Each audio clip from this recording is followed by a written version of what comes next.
Généralement, quand on va investir en immobilier, on va devoir faire des travaux et c'est généralement comme ça qu'on va pouvoir valoriser un bien immobilier et investir de manière rentable. Donc que ce soit petit, moyen ou lourd travaux, il faudra généralement passer par là. Donc qu'est-ce qu'il faut voir, qu'est-ce qu'il faut analyser, comment il faut gérer un chantier de rénovation quand on habite à l'étranger. J'ai toujours investi à distance et j'ai fait plus d'une trentaine de chantiers dans ma vie. J'ai beaucoup d'expérience par rapport à ça et c'est une expérience que je vais te partager entièrement avec toi. Avant toute chose, abonne-toi à ma chaîne, laisse un commentaire, pose-moi des questions, laisse même éventuellement un sujet de vidéo qui te plairait et puis donne-moi un like, ça me donnera évidemment de l'énergie et de la volonté de faire encore d'autres vidéos comme celle-ci. On démarre tout de suite.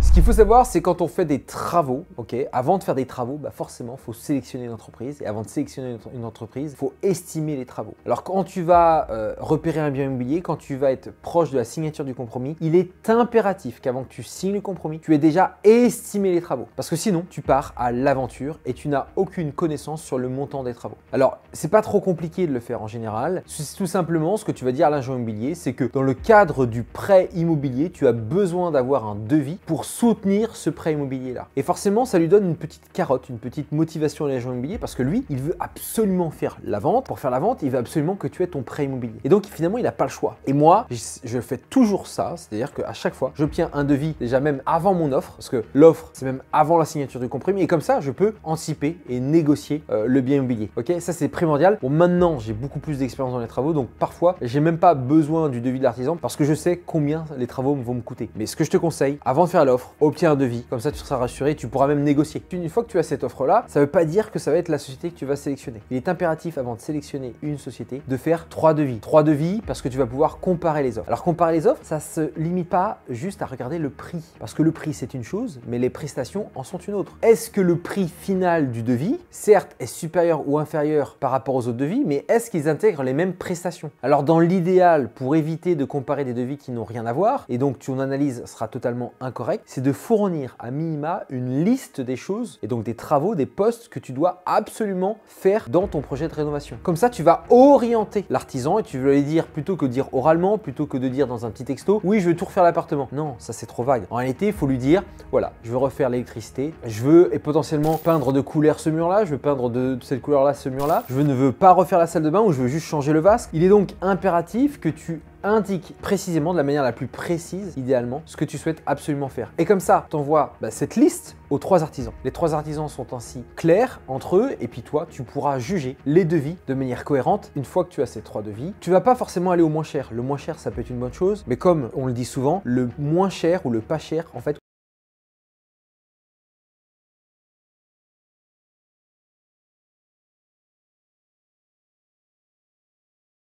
tu dois aller au plus cher, ça ne veut pas dire qu'il faut aller sur le moins cher non plus. Ce qu'il est important de comprendre, c'est que tu dois prendre une entreprise qui soit fiable. Et ça peut être le deuxième critère pour sélectionner son entreprise. Et ça rentre en considération dans le prix. Je préfère prendre une entreprise un peu plus chère, mais qui est fiable. Alors comment savoir si une entreprise elle est fiable? Tu vas t'entretenir au téléphone avec elle, tu vas percevoir dans ses propos, dans sa manière d'agir, si l'interlocuteur il est fiable. Tu vas voir si lui va arriver au rendez-vous à l'heure, si tu as besoin de le rappeler. Alors oui, tu vas pas te déplacer pour aller faire ce genre de rendez-vous. Mais avant, tu auras fixé ton rendez-vous à distance, tu vas le gérer à distance, mais l'agent immobilier, tu pourras très bien lui demander un petit rapport, tu pourras lui dire, ok, est-ce que vous pouvez m'expliquer comment s'est passée la visite avec les artisans, qui est arrivé à l'heure, est-ce qu'il y a quelqu'un qui est arrivé en retard? Oui, ok, ça c'est un premier point. Et ensuite, pourquoi il est arrivé potentiellement en retard? Mais une personne qui arrive en retard, généralement, ça peut être un mauvais signe, parce que peut-être qu'elle sera tout simplement en retard dans les travaux. Troisième point, est-ce que le devis correspond à tes attentes en termes de prestations? S'il rajoute des prestations, faut voir si c'est cohérent, s'il essaye pas de te vendre du surplus inutile, et ça c'est un peu peut-être l'attrape touriste, j'ai envie de dire, auquel nous on peut être soumis. Alors une autre chose aussi, quand tu fais des travaux, quand tu fais appel à une société, ne dis pas que tu es expat, ne dis pas que tu habites à Dubaï, ne dis pas que tu habites à New York, ok? Parce que pourquoi? L'artisan va dire tout de suite, ah bah ok, c'est une personne qui a beaucoup d'argent. C'est une erreur. Moi, quand je fais des travaux de rénovation, c'est très simple. Maintenant, moi j'ai une équipe et j'utilise la même équipe parce qu'elle travaille très bien. Donc j'ai plus besoin de sélectionner des nouveaux artisans. D'ailleurs, entre parenthèses, dans l'accompagnement IMO pour expat, il y a une personne, un relais local présent dans chaque grande métropole métropole française qui est en capacité d'aller visiter les biens immobiliers pour toi et aussi d'estimer les travaux et par la suite les gérer. Et ça, c'est mis gratuitement à disposition des membres. Donc si tu veux investir par exemple à Toulouse et tu ne connais absolument aucun artisan, il suffit d'intégrer l'accompagnement. Tu fais appel au référent de Toulouse qui pourra visiter pour toi avant la signature, qui pourra faire ce petit bilan sur ce bien-là et puis qui pourra t'estimer les travaux très rapidement. Et donc tu peux te positionner et par la suite, si tu le désires, il pourra même gérer le chantier de rénovation pour toi. Une autre manière de vérifier la fiabilité d'un artisan, c'est tout simplement de vérifier et d'obtenir des retours d'expérience. Qu'est-ce que j'entends par là? C'est tout simplement lui demander 2-3 témoignages. Vous pouvez lui demander, ok,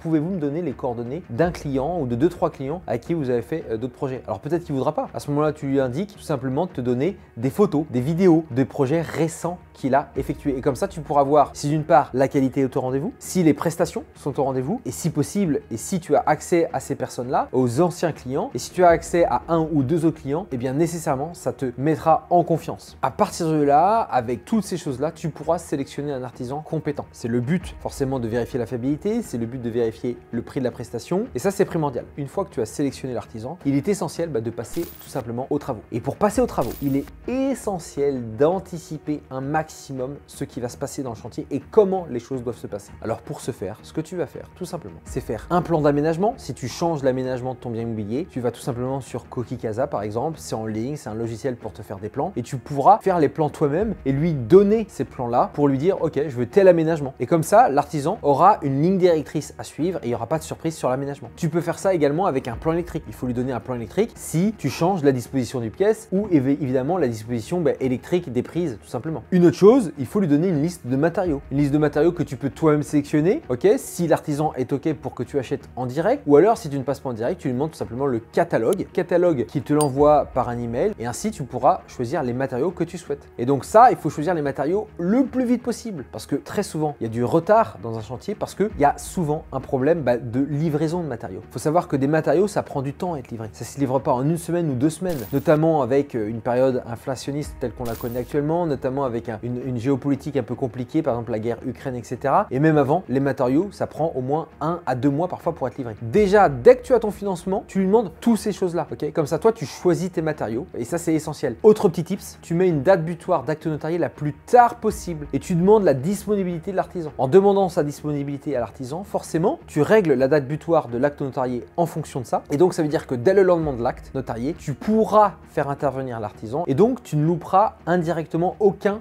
jour de loyer potentiel. Tes travaux seront terminés le plus rapidement possible. Une fois que tu as anticipé tout cela, et bien déjà, tu pars avec des très bonnes bases. C'est très bien parce que l'artisan, il sait exactement ce que tu souhaites faire et comment tu souhaites le faire. On va passer au contrôle. Évidemment, on ne fait pas une confiance aveugle aux artisans. Loin de là. Les artisans ont généralement les plus mauvais goûts au monde en décoration. Si l'artisan te contacte pour qu'il te donne son avis sur la décoration, surtout ne suis pas son avis. Généralement, c'est catastrophique. Maintenant, on passe au contrôle parce qu'un chantier, ça se contrôle.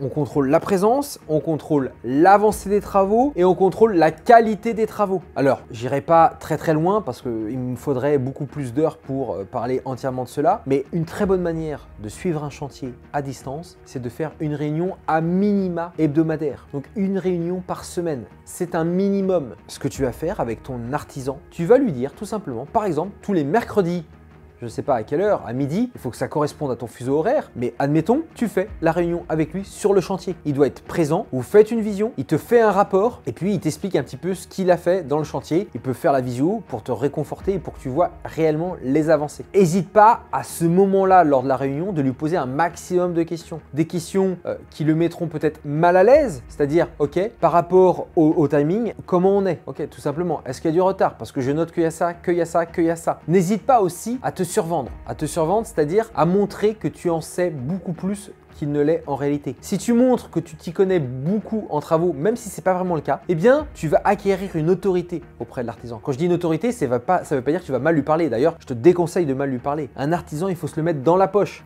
pour qu'il travaille de manière agréable avec toi. Sinon, il va fuir le chantier. Non, mais avec autorité, ce que je veux dire, c'est qu'avec une crédibilité. Par exemple, ce que j'ai fait au tout début, où je faisais semblant de mieux m'y connaître que c'était le cas. Et ça a très bien fonctionné parce que j'ai gagné une certaine crédibilité auprès des artisans. Chose importante importante que j'ai dit également, il faut être sympathique avec les artisans. C'est des gens qui travaillent énormément, qui ont un métier pénible. À titre perso, ce que je faisais souvent, je demandais à mon référent d'apporter des viennoiseries, d'apporter un petit sandwich pendant le chantier, par exemple. Et on arrive à un autre point, le référent. Si tu as un référent dans ta ville d'investissement, c'est un énorme plus parce que tu ne dépendras pas uniquement de la visio. Le référent, c'est l'appellation que j'ai donnée pour tout simplement une personne qui va venir soit visiter le bien immobilier, soit gérer les travaux pour toi. C'est ce que j'ai dit précédemment. Dans l'accompagnement IMO pour expat, il y a des référents dans toutes les grandes métropoles françaises. Et donc, c'est ce que font les membres. Ils font appel à ces référents-là et puis ils vont visiter les chantiers pour eux ou avec eux, c'est-à-dire en visio. Dernier petit tips, peut-être, c'est profite tant que le chantier est là, de te faire livrer un maximum de meubles. Si tu loues ton bien immobilier, comment tu vas le meubler? Si le chantier est terminé, s'il n'y a plus personne pour accueillir les meubles. Donc les artisans, il faut en profiter. Il y a une présence en continu pendant le chantier. Évidemment, informe-toi s'ils sont bien présents, mais fais-toi livrer tous les meubles. Fais-toi livrer tout, éventuellement, toutes même les fournitures de travaux pendant qu'ils sont là. Moi, c'est ce que je fais. C'est-à-dire que dans beaucoup de mes travaux, je fais livrer tous les meubles, des lits,